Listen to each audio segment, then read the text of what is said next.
नमस्कार दोस्तों, एक बहुत बड़ी खबर सामने आ चुकी है। जौनपुर से ये खबर है और काफ़ी संघर्ष वाली खबर है ये। तो हम आप सभी लोग को बताते चलते हैं कि हम आपको सारी जानकारी देंगे। बस आप सभी लोग को इस वीडियो को एंड तक देखें और ज़्यादा से ज़्यादा इस वीडियो को शेयर करें अपनी फैमिली में, क्योंकि जो कहानी हम बताने वाले हैं वो कहानी काफ़ी रोचक है। तो हम बात कर रहे हैं कि 3 बेटी जौनपुर की यूपी पुलिस में कांस्टेबल हो गई हैं। क्या कांस्टेबल के पद पर चयनित हो गई हैं। वो तीनों बेटी ने इतिहास रच दिया है। इतिहास इसलिए रच दिया है कि एक का सपना था पुलिस बनने का, लेकिन तीन की तीनों बहनों ने यूपी कांस्टेबल में चयनित हो गई। तीनों तैयारी कर रही थी। दो मतलब एक का सपना था यूपी पुलिस में जाने को और दो लोग सपोर्ट कर रही थी कि देखते हैं सबसे ज्यादा किसका नंबर आता है। तो इसी सबसे ज्यादा सपोर्ट करते करते उन दोनों बहन का भी यूपी पुलिस में चयन हो चुका है। तो उसके पीछे का संघर्ष हम आप सभी लोग को बताते हैं, क्योंकि वो सभी लोग गांव से थे। क्या गांव से वो सभी लोग बिलोंग करते थे। तीन बहन एक भाई था।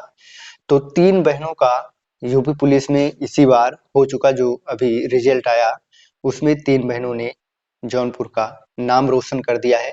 तो उसके पीछे की कहानी हम आप सभी लोग को बताएंगे, जिससे कि आपकी आंखों में आंसू आ जाएगा, क्योंकि कहानी काफी अच्छी है। वो कहानी क्या है, तो जो लोग अपने बेटियों को नहीं पढ़ाते हैं, प्लीज आप सभी लोग सपोर्ट, ज्यादा से ज्यादा बेटियों को सपोर्ट जरूर करें, क्योंकि सपोर्ट नहीं करते तो आज जिस घर में तीन बेटियों ने रचा है इतिहास और कांस्टेबल के पद पर चयनित हुई हैं, आज नहीं होती। क्योंकि गांव के लोग को आप सभी लोग जानते ही होंगे कि गांव में कैसे कैसे बेटियों को कहा जाता है। तो उस सब चीज से वो लोग गुजर चुकी हैं। और एक गरीब परिवार की बेटी थी जो आज अपने पिता को, पहले पिता के साथ काफी दिक्कतें आ रही थी, गांव के लोग भी काफी दिक्कत दे रहे थे। और जो बेटी थी, तीनों बेटी थी, वो 10 किलोमीटर दूर जाती थी। उससे संघर्ष हम आप सभी लोग को बता रहे हैं। 10 किलोमीटर आज 5 साल मतलब 2020 से वो लोग लगातार स्पोर्ट्स से कबड्डी खेल रही थी। तीनों लोग खेल रही थी। तो उसमें तीनों लोग नेशनल इंटरनेशनल तक खेली हैं कबड्डी।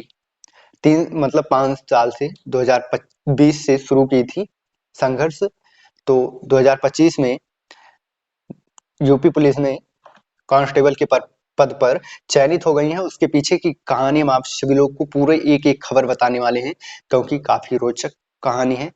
तो पीछे कहानी हम आप सभी लोग को बता रहे हैं। पीछे की कहानी ये है कि बचपन में जब इनके माता पिता, जब बचपन में ये सभी लोग थे, तो ये काफी गरीब थे। क्या थे? काफी गरीब थे। और जब धीरे धीरे ये लोग बड़े हुए तो 2020 में इनके पिताजी इन लोगों को स्पोर्ट में भर्ती करा दे, मतलब स्पोर्ट से जो काम होता है। तो ये तीनों बहन स्पोर्ट से कबड्डी खेलती थी। तो कबड्डी में ये लोग बहुत ही तेज थी। तो तीनों बहनों ने इंटरनेशनल तक खेला था। कहाँ तक? इंटरनेशनल तक खेला था। और गांव के लोग यही कहते थे कि ये क्या कर लेगी, मतलब ये क्या कर लेगी। ये लोग देखो बाइक, मतलब ये जो बच्ची भी थी, ये बहुत ही होनहार बच्ची थी तीनों। ये सभी लोग बाइक भी चलाती थी।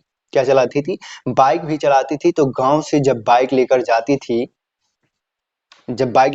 थी जहाँ सीखने, स्पोर्ट में जब सीखने जाती थी वहां पर 10 किलोमीटर, तो लोग कहते थे, गांव के लोग कहते थे कि ये बर्बाद हो गई है, ये मतलब काफी कुछ कहते थे। लेकिन ये खबर पिता के पास ही रहती थी और जो बेटी है उसके पास नहीं जाती थी, क्योंकि पिता और माता के पास ये खबर रहती थी। माता जी, आप सभी लोग जानते होंगे कि जो माता जी होती हैं सभी की, तो सभी की माता जब ये बात सुनती हैं तो कुछ ना कुछ जरूर कहती हैं।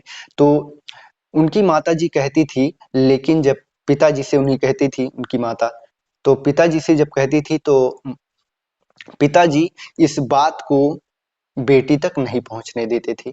बीच में ही उसे रोक देते थे, क्योंकि उनके ही पास रह जाता था जो गाँव के लोग इधर-उधर की बातें कहते थे कि ये बर्बाद हो गई है, देखो गाड़ी चला रही है, मतलब काफ़ी चीज़ बोलते थे। तो कुछ जानकारी जो हमें मिली है वहाँ से, हम वही आप सभी लोगों को बता रहे हैं। बेटी मतलब जो छोटी बच्चियाँ हैं, वो सभी लोग जो कांस्टेबल में चयनित हो गई, वो सभी लोग बता रही थी कि हमारे साथ काफ़ी दिक्कतें आई हैं, तो आज हम इस मुकाम पर पहुँचे हैं। काफ़ी लोग मुझे उल्टा-सीधा, गाँव के लोग, काफ़ी लोग सब कुछ कहते थे, लेकिन पिताजी हमारे हमको कुछ नहीं बताते थे, लेकिन हम लोग को पता रहता था कि हमें क्या कुछ कौन कह रहा है। तो यही थी काफ़ी दिक्कत की कहानी। आप सभी लोग इतना समझ रहे होंगे क्योंकि काफ़ी चीज़ बताया नहीं जाता, तो ये सब बहनों के लिए इतना उचित नहीं रहता कि कुछ बताया जाए। आप सभी लोग इतने समझदार होंगे, इतना तो हम आप सभी लोग को बता ही दिए कि क्या बस थोड़ी-सी बात में बहुत बड़ी बात बता दिया जाता है, क्योंकि ज़्यादा विस्तार से नहीं किया जाता है। तो हम आप सभी लोग को पूरी जानकारी दे दिए। तो आप सभी लोगों की तरफ से और हमारी तरफ से जौनपुर की तीनों बहनों को बहुत-बहुत धन्यवाद।